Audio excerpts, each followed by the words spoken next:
I say, if you want to follow God, if you want to love God as a young adult, you got to tithe. People go ahead and say, why are we talking about money? Why are we talking about giving to the church? The second thing, the second egregious sin that I see sometimes in the church is not keeping the Sabbath holy.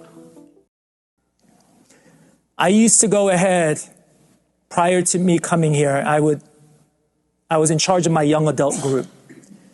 And so we would have 18-year-olds till about 35-year-olds in my ministry, and we probably had 20 to 30, upwards of 60 people that would come to my house. And they would come after a three-hour service at church. I came from a Korean immigrant church, and if your service isn't 3 hours, then God didn't come. That was kind of the mentality.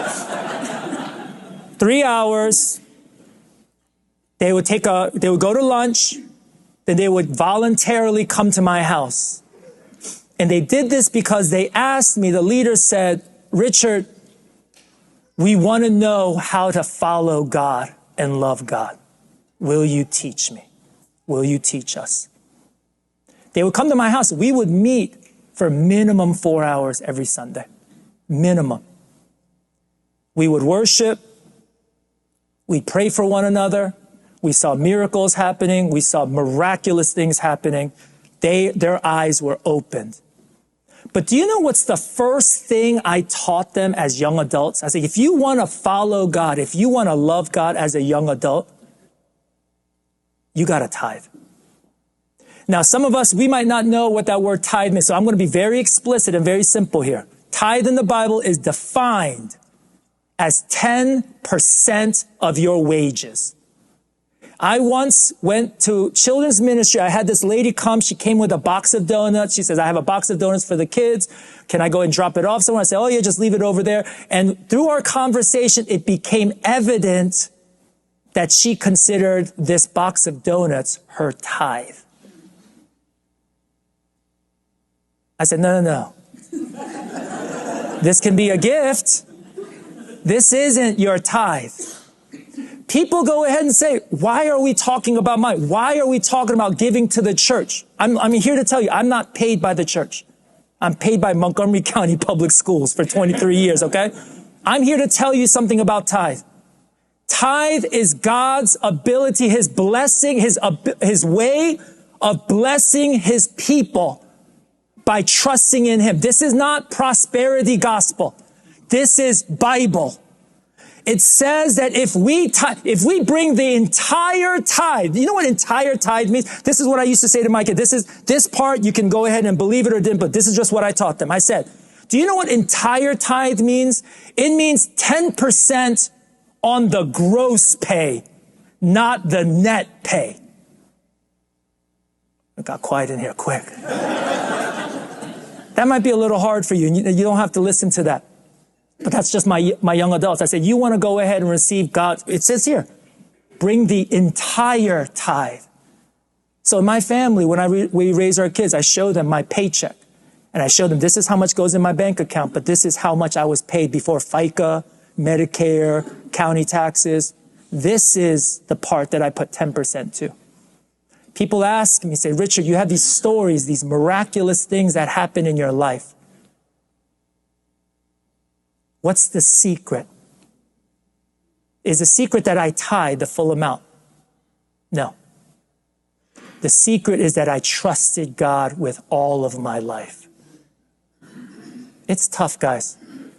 If you want to go ahead and live a life that we see in the Bible, biblical life, biblical blessing. I'm not talking about getting rich. When it says here, I will pour out so much blessing. You know what that you can't even store it. He's not even talking about you can't even eat it. He's saying he's going to pour out so much that you don't have enough pantry space, storage space for what I want to do in you. And my children have experienced that. They've experienced the fullness of God in my household because we trusted God and how to live our lives. And we've oriented it. Our kids will tell you, Dad, who's coming over this Friday? And I was like, I don't know, no one's coming over this Friday. Why are you asking? Because they said, everyone's always coming over on Fridays. And they said, you always feed them, and then you always pray for them, and they always leave crying because they met God. And I said, I don't know. Someone might come over, we'll see.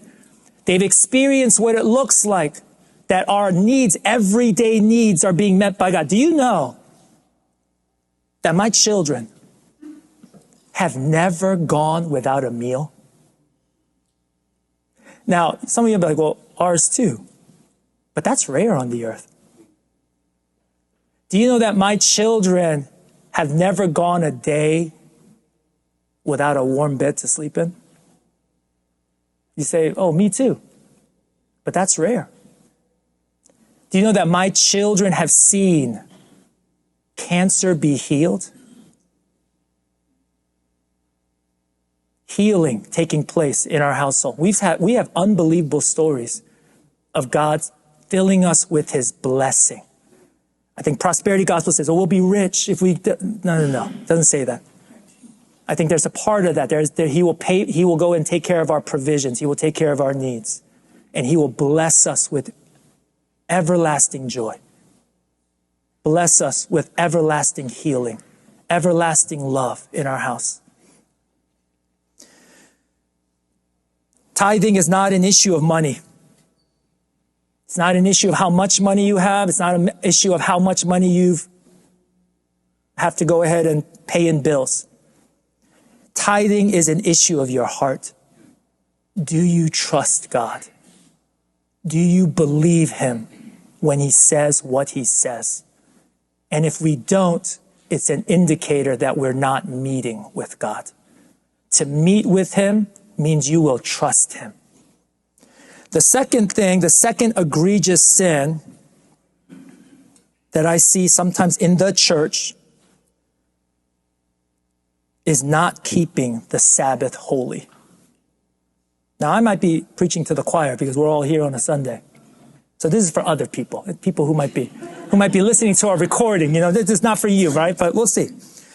You know, in Exodus 20, we see the 10 commandments, but sometimes I think people misread and they think it's the 10 suggestions. Sabbath, it says, keep the Sabbath, keep it holy.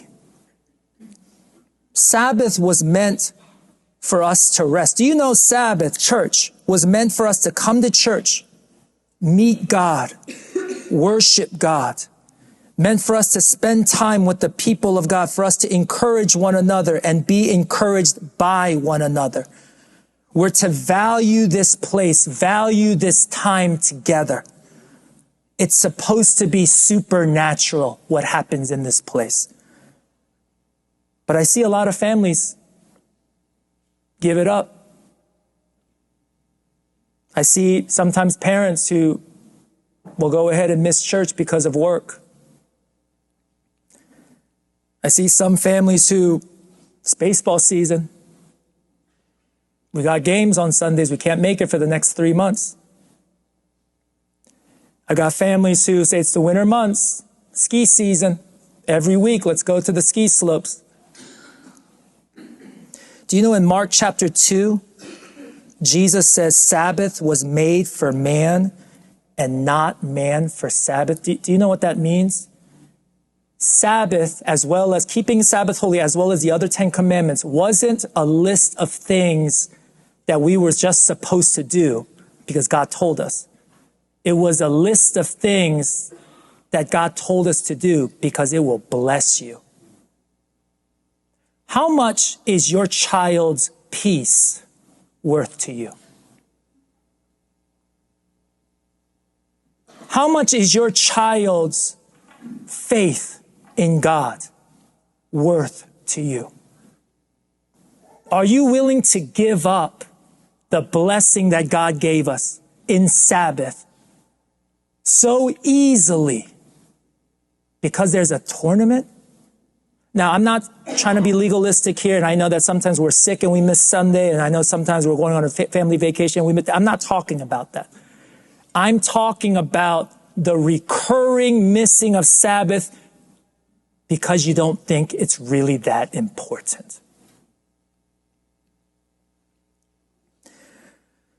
Sabbath was made for man, not man for the Sabbath. The vacations are not rest. Have we ever gone to a vacation, come back and felt rested? Like, I just want to know, like, is that just me that I've never experienced that?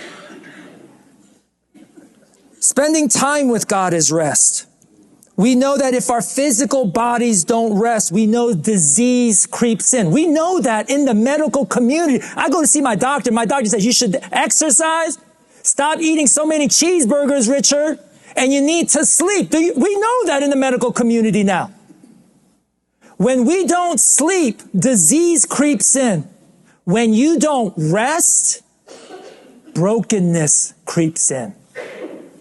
We have the most anxious generation living in our homes right now. I'm telling you not as a preacher, I'm telling you as a teacher. Your child who is anxious at home is anxious at school. They are anxious continually, always fearful.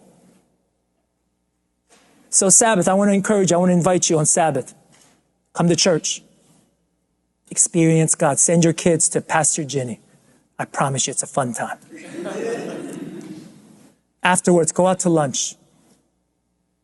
Go home. Spend time with your kids. Play some Monopoly. I hate Monopoly. I hate Monopoly. But they got faster versions of Monopoly these days. But go home. Spend time with your children. Tell them that you love them. Tell them that God loves them. Tuck them into sleep. I promise you, something is going to happen inside of them. My second point, when we look to other things to satisfy us, comfort us, fulfill us, or provide security for us, Bible calls that idolatry. When we look to other things to satisfy us, comfort us, fulfill us, or provide security, Bible calls that idolatry. It's idolatry also when we go ahead and look to ourselves to meet those needs. You know what book you don't see often being preached out of on a Sunday message? There's a few, but there's one. It's the book of Hosea. Do you know the book of Hosea? It's a wild book. I wholeheartedly recommend that you read Hosea when you get a chance. In Hosea, God tells his prophet Hosea to go and marry a prostitute. And he's like, what? I want you to go and marry a prostitute because my people who I have chosen prostitute themselves to other gods and have forgotten me. So Hosea does that. He goes and he marries a prostitute, Gomer. They have children. And then the prostitute leaves him and prostitutes herself to another man. And God in that book of Hosea says to him, go and get her and tell her how much you love her and how much you want her to come back to you. This is his response to his church. When we go ahead and look to other things to provide for me, and whether that's physical provision or comfort or relationship or peace or happiness or entertainment or pleasure, we prostitute ourselves. Let's go ahead and let's read Hosea chapter 2. I'll read it for you. It says this, Hosea chapter 2, verse 6. God is talking to Hosea. Their mother has been unfaithful and has conceived them in disgrace. She said, I will go after my lovers who give me my food and my water, my wool and my linen, my olive oil and my drink. Therefore, I will block her path with thorn bushes. I will wall her in so that she cannot find her way to them. She will chase after her lovers, but not catch them. She will look for them, but not find them. She will say, I will go back to my husband as at first, for then I was better off than now. She has not acknowledged that I was the one who gave her the grain, the new wine and oil, who lavished on her the silver and gold which they used for Baal. Israel worshipped idols because they looked to other things to fulfill them, provide for them. Baal, the god of fertility and rain. Asherah, god of fertility, war, love, the golden calf. What if God never comes back for us? What if Moses is dead now? They built a golden calf to take care. Every time they look to idols, they look for their own needs to get met. But they forgot that God was the provider of every need we could have ever hoped for. We have forgotten that God is the one who has provided for us. You know, when I received this message, and if I have time, I'll talk a little bit about that, but I probably won't. It was 2 months ago. And I felt like the Lord says, this is my Valentine's Day message for Oakdale. I know it doesn't seem like a Valentine's Day message yet. But trust me, it's coming. I didn't know what was going to happen in the federal government right now. I didn't know that millions of employees right now are going to get anxious about, am I going to go ahead and lose my job? That is what's happening right now, right? I didn't know at that time that some of us are worrying because we have forgotten that it is God who has taken care of you. It is God that is supposed to give us the meaning that you're looking for. The thing that you are looking for at your jobs. The feeling that you are looking for in your spouse. The feeling of being seen, of being loved unconditionally, was never meant for a spouse to give to their spouse. It was meant to be given by God. And we search after these needs of ours everywhere, looking for an idol that will meet my need.